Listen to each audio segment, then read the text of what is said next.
Good morning, and welcome back to the Essay Desk. This is episode 30 of your daily writing masterclass, and today we are decoding a line about power, institutions, and the quiet erosions that undo them from within. It belongs to a theme family UPSC keeps returning to, because character tested in public office is character tested in the moments nobody is watching. And with the Constitution Amendment on ministerial accountability moving through Parliament this very month, it could not be more timely.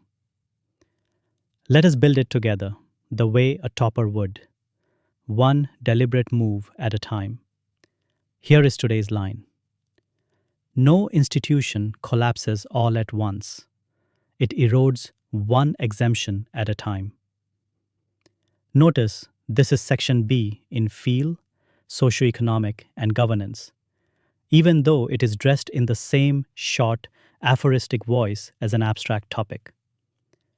This theme family, power, character, truth, ethics, and strategy, has shown up in some form in 2022, 2024, and 2025, and examiners are only sharpening it further, so its heat is rising. Treat every appearance of this family as a rehearsal for the real thing. Start decoding by isolating the key words: exemption, erosion, collapse. The tension is between how we imagine institutional failure as one dramatic scandal and how it actually happens, as a string of small, quiet exceptions that nobody thought worth resisting. Your thesis should hold that line firmly, something like this. An institution's integrity is not tested by its charter, but by the exceptions it refuses to grant itself. And every unaccountable exemption is a small deposit against its own future collapse. Once you have that thesis, hold it from your first line to your last. Do not drift. For momentum, move outward from the institution itself. Open political, with checks, balances, and removal clauses. The actual machinery that either enforces or forgives an exception. Move to the ethical dimension. Character tested in the unwashed moment. Then historical, showing how institutions across time did not fall in a single day, but decayed through accepted shortcuts. Bring in the economic cost that corruption quietly extracts. Then the psychological dimension, how one tolerated exception normalizes the next.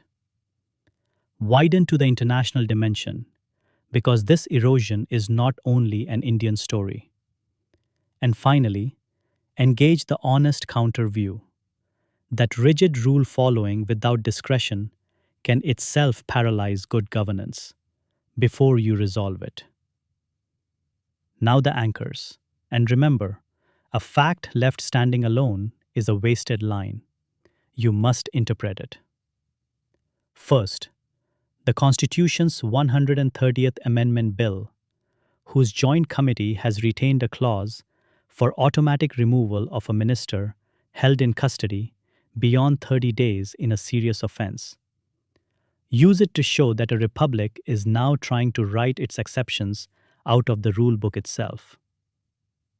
Second, India stood 91st of 182 countries on the Corruption Perceptions Index for 2025, an improvement from 96th the year before. Use that improvement honestly, but also use the finding that the country still sits below the global average to show progress without pretending the problem is solved. Third, reach into history for Kautilya's old counsel in the Arthashastra, that a ruler's own welfare lies in the welfare of his subjects. Use it to argue that power divorced from accountability was recognized as a danger long before modern constitutions existed. This is the highest value move you will make today. So listen closely. For this topic, you could open on the contemporary scene, a minister's office falling quiet the day a new accountability clause is invoked. Or you could open further back, on Kautilia's court, and the old idea that a throne answers to its subjects. Either hook works. Choose whichever you can sustain for the full essay. Whichever you choose, do not rush past the counter view. Concede honestly that discretion and flexibility are sometimes what good governance needs, and only then show why unaccountable exception is a different, more dangerous thing. In your conclusion, do not summarize what you already said. Circle back to your opening image and let it now carry the full weight of the argument. That is what makes a conclusion feel earned rather than repeated. Here is one opening line you could shape into your own. The file moves quietly from one desk to the next, and at each desk, someone decides the rule can wait one more day. And here is a closing line you could build toward. A republic is not undone by the law it breaks in public, but by the exception it grants itself in private.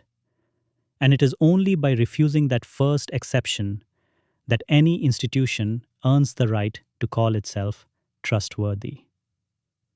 Let's recap the approach. Decode the line for its real tension, and fix one thesis you will hold from the first word to the last.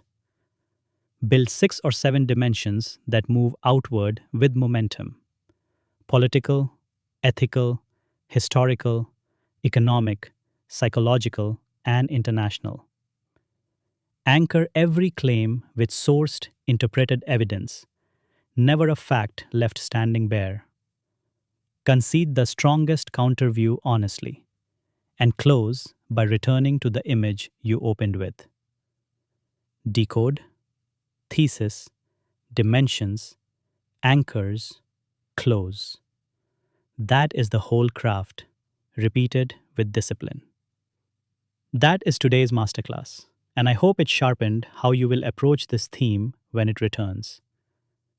To everyone grinding through another long evening of practice after a full day of work or coaching, remember that the discipline you are building right now in silence is exactly what this paper rewards later in the light.